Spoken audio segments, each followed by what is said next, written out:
Жастар арасында әлем біріншілігіне біздің құрама сақадай сай және әлем біріншілігі бүгін басталып кетті. Осы жайлы қысқа нұсқа тамаша ақпараттарды сіздерге бөлісейік.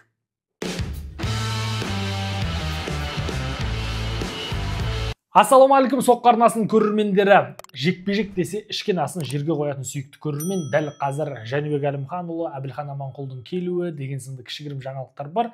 Шафқатқа байланысты, бірақ оның ішінде маңызды деп өзім тауып және бүгін осы бір шығарылымды шығарайыншы деп арнайы бекіндім. Себебі бұл жастар құрамасына баса назар аударуымыз керек. Не үшін? Себебі алдағы уақытта тізгінді дәл осы жігіттер мен қыздар ұстайды. Құраманың капитаны да осы жақтан шығады. Құраманың мықты жігіттер қыздарының барлығы да Құдай қаласа осыдан кейін анықталады. Көптеген жасөспірімдер арасындағы жігіттеріміз, қыздарымыз алдағы уақытта құрамаға алынады, алынбайды, яғни ересектер арасында толыққанды өтетін болады. Сондықтан да қазіргі әлем біріншілігі өте маңызды. Ал енді бұл жерде енді фавориттеріміз де көп. Бұған дейін Азия біріншілігінде түрлі халықаралық турнирлерде өздерінің ең мықты екендігін көрсетіп үлгерген спортшыларымыз көп. Солардың барлығы дәл осы сында өте сындарлы сын негізі. Себебі бұл жерде ИБА мен World Boxing арасындағы кішігірім талқылаулар бар. Одан бөлек жарыс ұзаққа созылады. Одан бөлек жалпы чемпионаттың құрамында көптеген елдер қатысып жатыр. Кәдімгі халықаралық турнирлер секілді емес. Бұл жерде шынымен де әлем біріншілігі болып жатыр. Сондықтан бұл чемпионат жайлы қысқа нұсқа айтайық. Ең бірінші 22 қазан күні кеше ғана жеребе тастау өтті. Және осы арқылы біз көрдік жалпы спортшылардың қандай кіммен түсетіндігін, қай күні бокс жасатындығын, енді барлығы кестелерін мұнда қоямыз барынша. Солар арқылы көресіздер. Ең бастысы бірінші дүние бұл 31 қазанға дейін дәл осындай іріктеу кезеңдері болады. Одан кейін ары қарай 31-нен бастап жартылай финал және финалдық кездесулер болады 3 қарашаға дейін. Сондықтан осы аралық енді біз үшін өте тартысты.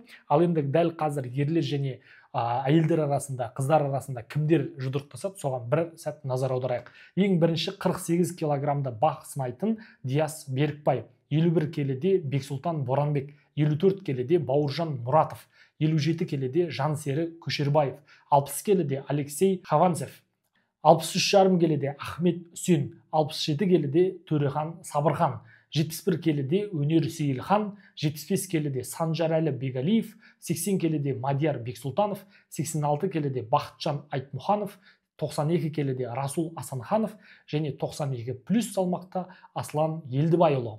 Және бұл жігіттердің барлығында енді сақадай сай тұр. Дәл қазір сен тұр мен атайын деген сынды енді дайындықтары өте жақсы, лагерде өте керемет өтті. Құрамадағы өзгерістердің барлығы да осы жерде кішігірім орын алды. Шетелдік мамандармен, яғни Александр Фока есімді білесіздер, маман келген болатын. Сол мамандар да осы жерде жұмысы көрінеді. Яғни Шахмұрат Мүтәліптің өзі президент ретінде атқарған жұмыстарының, мамандарды ауыстырғанын, жаттықтырушыларды ауыстырғанның барлығының әсерін осы жерде біз кішігене көре аламыз. Енді әрине көп өзгерістер негізгі құрамның өзінде болды. Ал бұл жастар құрамасында көп өзгерістер бола қойған жоқ. Дегенмен жастар құрамасында қызмет еткен мамандар осы неге кете бастады.